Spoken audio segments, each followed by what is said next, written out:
Assalamualaikum warahmatullahi wabarakatuh. Hai, bagaimana kabarnya hari ini? Semoga sehat dan tetap semangat belajar. Oke, kita lanjut. Oke, di semester 4 ini untuk yang kelas 8 dan di semester 6 ini untuk yang kelas 9, saya ucapkan selamat untuk kalian semua pada hasil belajar di semester 5 atau semester 3 kemarin. Tentunya hari ini pastinya harus lebih baik daripada hari kemarin. Harus ada peningkatan ya. Jadi intinya kalian harus ada peningkatan hasil belajar di semester 4 untuk yang kelas 8 dan semester 6 untuk yang kelas 9 ini. Sudah 9 bulan, kira-kira kurang lebih 9 bulan ya kita belajar jarak jauh seperti ini. Tidak terasa sudah lama. Pastinya ada rasa bosan, terus ada rasa kangen untuk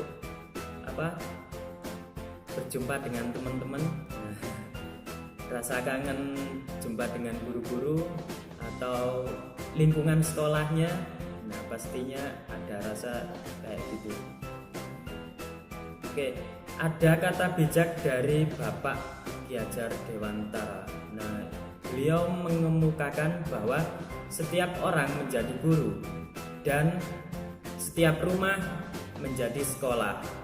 Nah, pada saat ini peran orang tua kalian adalah sebagai guru yang memotivasi dan mendampingi kalian selama belajar di rumah. Nah, seperti itu. Kalau guru di sekolah sebagai motivator dan evaluator atau juga memonitor, mengawasi, mengevaluasi hasil belajar kalian selama di rumah. Nah, seperti itu. Di tengah pandemi ini pasti kalian merasa bosan ya pembelajaran online seperti ini. Nah, pasti ada rasa bosannya. Melakukan hobi saja itu kalau terus menerus ya pasti bosan ya, apalagi belajar. Nah, tapi kalau belajar ini kalau sudah hobi itu nggak ada kata malasnya. Hobi belajar, ada nggak yang hobi belajar teman kalian? Hobi kamu apa? Ya belajar, hobi saya. Nggak ada ya, pernah terdengar seperti itu. Hobi belajar, ya keren sekali kalau hobinya belajar itu. Belajar terus kayak gitu. Makanya tidak ada hobi belajar. Paling biasanya hobi itu membaca, terus olahraga, ya bersenang-senang seperti itu. Hobi kerja, hobi kerja, hobi membantu orang tua. Nah, ada kalau seperti itu. Oke, tapi kalian apakah nyerah dengan keadaan seperti ini? Pak, saya ini kan COVID. Saya nggak belajar Pak, nanti imun saya terganggu, terus saya sakit. Wah, kalau seperti itu nggak keren. Terus gimana Pak? Nah, ini saya ada tips untuk belajar jarak jauh. Oke, tipsnya adalah tips belajar selama pandemi. Yang pertama, kelola waktu dengan baik. Nah, kalau kalian bisa memanage waktu dengan baik, nah insya Allah kalian bisa nyaman di pembelajaran jarak jauh seperti ini. Atur waktu belajar kalian agar tidak mengulur-ulur waktu dalam mengerjakan tugas yang diberikan oleh guru. Biasakan fokus dan mengerjakan tugas di awal waktu. Kalau ada tugas langsung dikerjakan dan dikumpulkan, store. Nah, seperti itu ya. Oke, yang kedua, carilah tempat nyaman. Nah, carilah tempat yang senyaman mungkin. Mungkin di pojok rumah kalian ada tempat yang sejuk seperti itu. Terus ada kolam-kolamnya. Terus ada Ada hiasan atau apa. Nah, seperti itu. Pokoknya cari tempat yang senyaman mungkin. Atau kalian bisa mendekorasi tempat belajar kalian atau meja belajar kalian itu sekreatif mungkin. Jadi kalian di tempat belajar itu merasa nyaman di situ. Nah, seperti itu. Oke, yang ketiga, siapkan perangkat yang dibutuhkan. Nah, pastinya kalau online ya HP Android minimal ya. Kalau ada ya laptop. Terus siapkan juga kabel. Nah, kabel olor itu ya. Kan kalau nanti HP-nya baterainya low, terus pas pembelajaran, nah itu kan bermasalah juga. Jadi siapkan kabel, terus HP-nya sudah, dan tidak kalah pentingnya sambungan internet, nah atau wifi kalau di rumah ada. Tapi insya Allah sudah dapat itu ya, dapat paket data belajar dari Kemendikbud itu ya. Insya Allah sudah semua. Oke, yang keempat, komunikasi dengan pengajar dan teman belajar. Nah, meskipun kalian belajar dengan jarak jauh, bukan berarti kalian bebas bersantai terus rebahan seperti itu. Nah, tetap jaga komunikasi dengan pengajar atau juga teman belajar kalian. Bila perlu, nah kalian juga bisa mengadakan grup chat dengan teman-teman sebaya kalian untuk membahas tugas. Jadi boleh kalian buat grup WhatsApp misalkan. Nah, di situ buat membahas untuk tugas kalian, sharing. Jadi intinya di situ, di grup itu adalah kelompok belajar. Nah, seperti itu. Kalau ada masalah yang belum jelas, kalian bisa sharing ke teman-teman kalian. Kalau teman kalian sudah mentok, nah bisa kalian tanyakan ke guru mapelnya. Nah, seperti itu, lebih efektif. Oke, yang kelima, jaga kebersihan. Kalau tempat belajar kotor, ya pasti nggak nyaman lah ya. Di meja belajar ada nggak bersih lah, nanti banyak nyamuknya juga, kan nggak nyaman. Apalagi di masa pandemi ini, kebersihan merupakan salah satu hal yang terpenting. Jadi rajin mencuci tangan, terus dengan menggunakan sabun. Terus jangan lupa kalau perangkatnya sudah tidak dipakai, perangkat HP, laptop tidak dipakai, jangan lupa dibersihkan. Nah, seperti itu. Oke, ada 5 tips. Itu tips secara umum ya. Tips secara umum. Oke, untuk tips belajar matematika. Tips belajar matematika kan beda ya. Tidak bisa hanya dengan membaca saja. Nah, ini saya punya tipsnya juga. Semoga berguna. Oke, tips belajar matematika. Yang pertama, rubah pola pikir kalian dari matematika itu susah menjadi matematika itu menyenangkan. Nah, dari dulu pasti kalian ada pikiran atau ada sugesti bahwa matematika itu sulit, matematika itu pelajaran yang paling menakutkan. Nah seperti itu kan ya. Ya pastinya saya juga dulu itu. Nah, buang pola pikir kalian yang mengatakan matematika itu susah. Gantilah dengan sugesti matematika itu menyenangkan.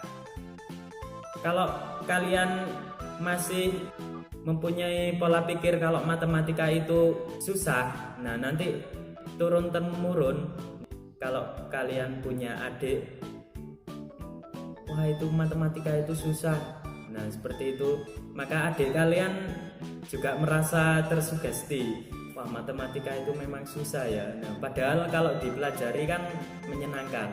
Nah kalau nyambung, nah seperti itu. Jadi kalau masih punya sugesti kalau matematika itu susah, jadi kalian benar-benar tidak bisa mengerjakan soal matematika. Oleh karena itu, buang dan ubah mindset kamu. Oke, yang kedua, kalau belajar matematika itu jangan takut salah, harus percaya diri. Wis, kalau salah urusan belakangan, yang penting berusaha. Nah, sama seperti naik sepeda ya, kalau naik sepeda takut jatuh ya nggak bisa. Nah sama seperti itu. Oke, yang ketiga, buat catatan dan ringkasan rumus dengan rapi agar lebih paham sesuai cara yang kamu sukai. Nah, menuliskan rumus dengan rapi dan bisa membuatmu lebih mudah memahaminya. Bisa kalian kasih hiasan apa, terus Pak tulisan saya nggak rapi, bisa kalian ketik yang bagus terus dikasih hiasan, pasti semangat belajarnya nanti. Oke, yang keempat, ini tidak kalah pentingnya, jangan pernah menghafal rumus. Jadi rumus itu tidak perlu dihafal, tetapi pahami konsep dari rumus yang ada.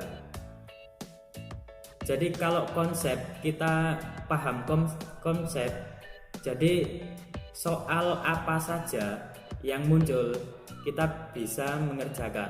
Beda kalau hafal rumus. Hafal rumus, kalau rumusnya seperti ini, soalnya harus seperti ini, terus soalnya ganti sedikit, nah sudah bingung, loh kok soalnya ganti, nah caranya kok nggak seperti di rumus ini, nah seperti itu, bingung. Kalau kita paham apa konsep dari rumus tersebut, itu lebih baik. Jadi soal seperti apapun, kalau konsepnya sudah paham, nah itu bisa kalian kerjakan dengan mudah soalnya. Nah, jadi jangan menghafal rumus kalau bisa.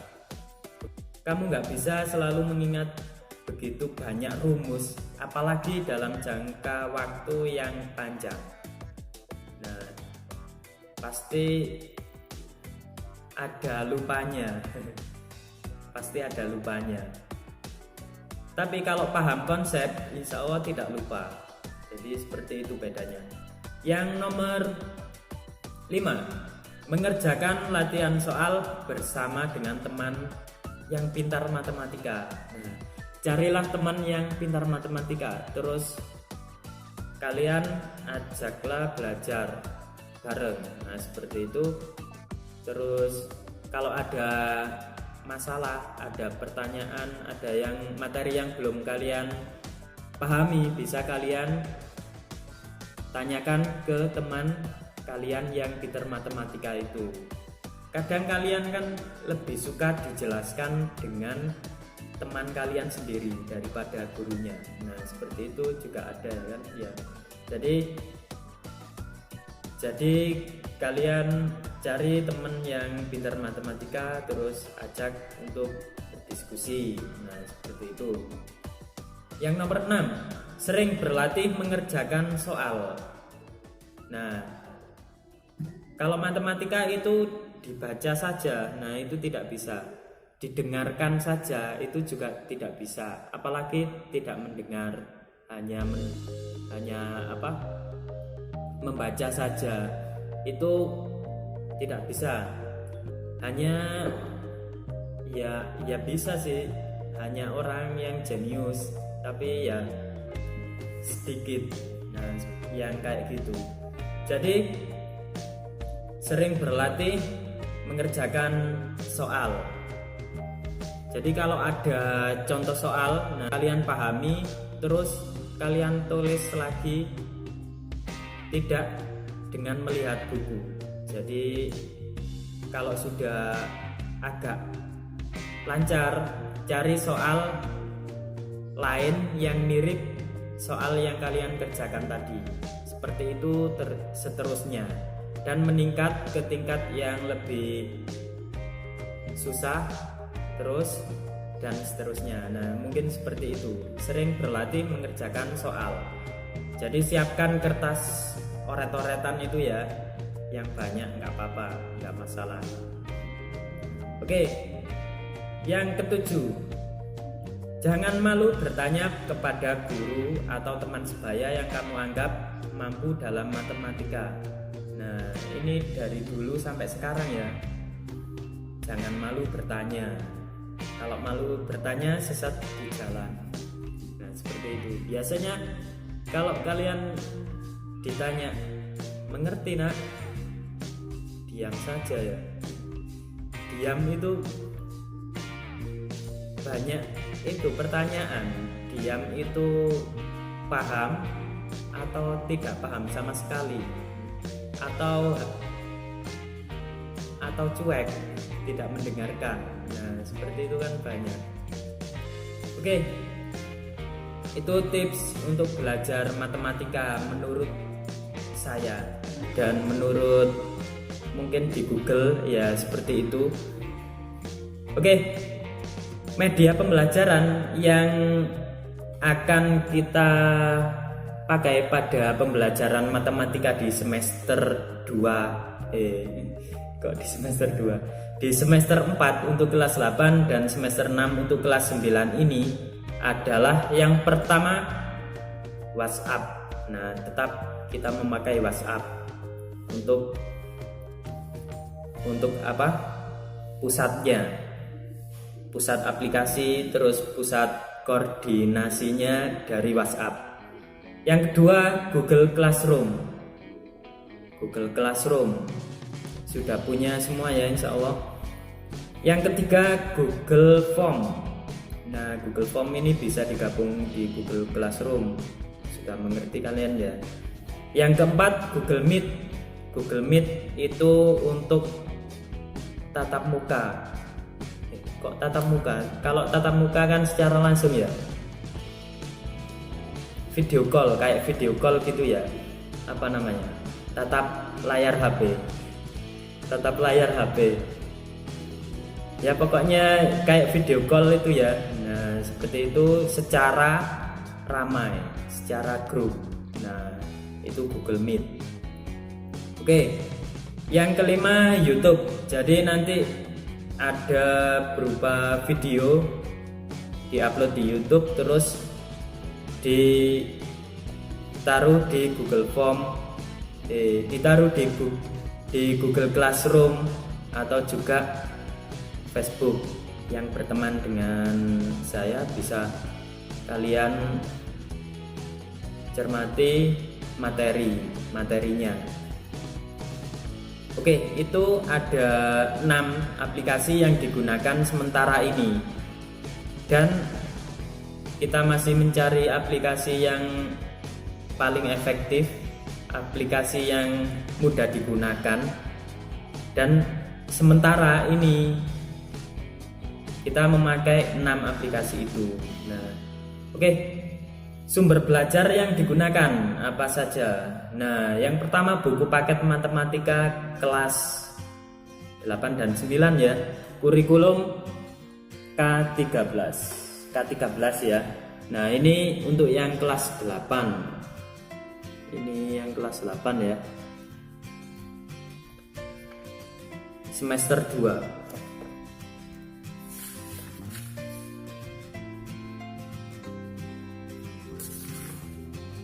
Oke, kelas 8. Untuk kelas 8, materi di semester 2 ini ada teorema Pitagoras. Nah, teorema Pitagoras nanti terus dilanjut ada lingkaran, materi lingkaran.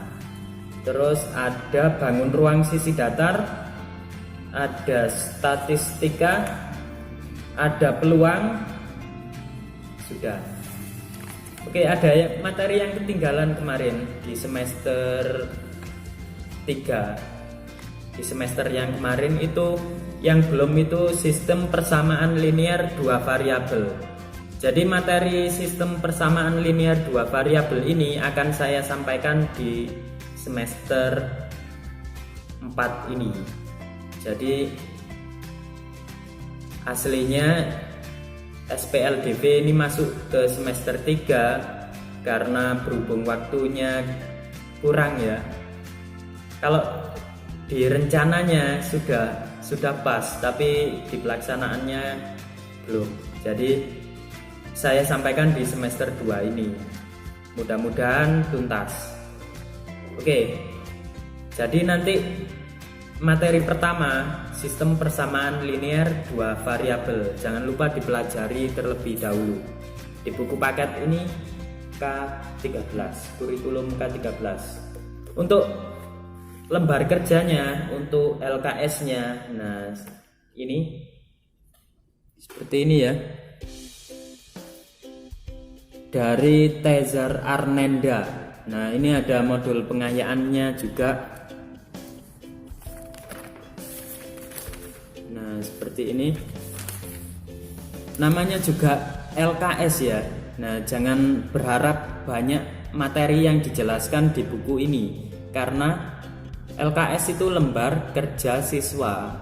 Jadi hanya tugas saja selengkap buku paket ini. Nah, seperti itu.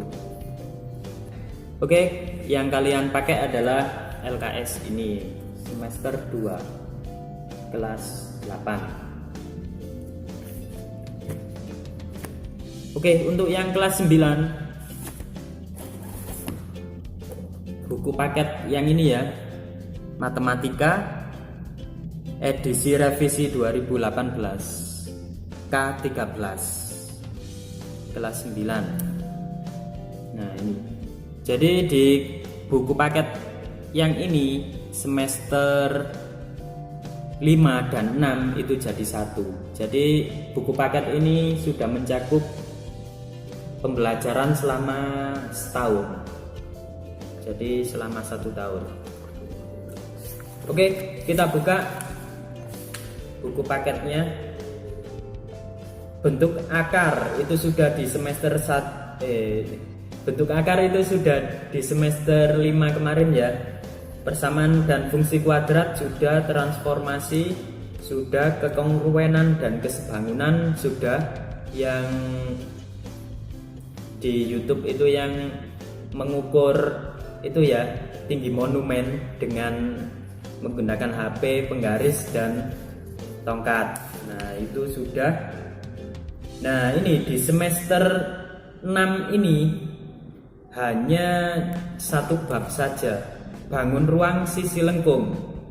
Bangun ruang sisi lengkung ada 3. Yang pertama tabung, terus kerucut, dan bola. Itu memang materinya sedikit, jadi nanti insya Allah ada ujian praktek karena seperti itu ya.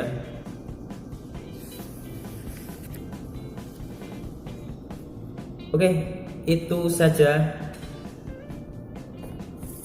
awalan dari pembelajaran matematika kelas 8, 4, 8, 5, 91, 92, 93, dan 94. Nah, oh ya, ada yang lupa untuk tugasnya. Nah, ini tugas kalian seperti biasa ya, tugasnya dikerjakan di lembaran atau di kertas folio. Terus kalau penyetorannya bisa di store melalui WA saja atau di Google Classroom juga boleh. Terus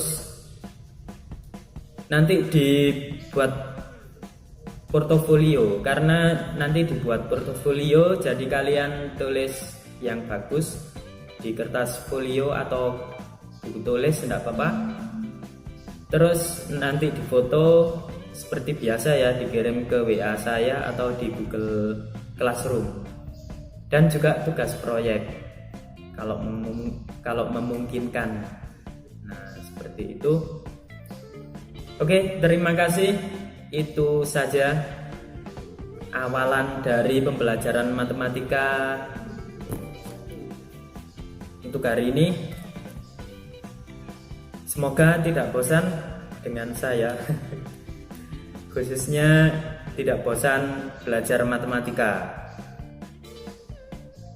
Oke, terima kasih. Tetap jaga kesehatan di rumah, pakai masker, terus jangan lupa cuci tangan, terus jaga jarak, terus kurangi aktivitas di luar yang memungkinkan beramai-ramai. Nah, seperti itu. Jadi di rumah saja, terus belajar dari rumah, dan jangan lupa tetap berdoa dengan harapan semoga pandemi ini semoga pandemi ini cepat berlalu, dan harapan saya dan harapan kalian, harapan guru-guru, harapan kita semua bisa belajar dengan tatap muka. Oke, saya akhiri itu saja. Wassalamualaikum warahmatullahi wabarakatuh. Semangat belajar.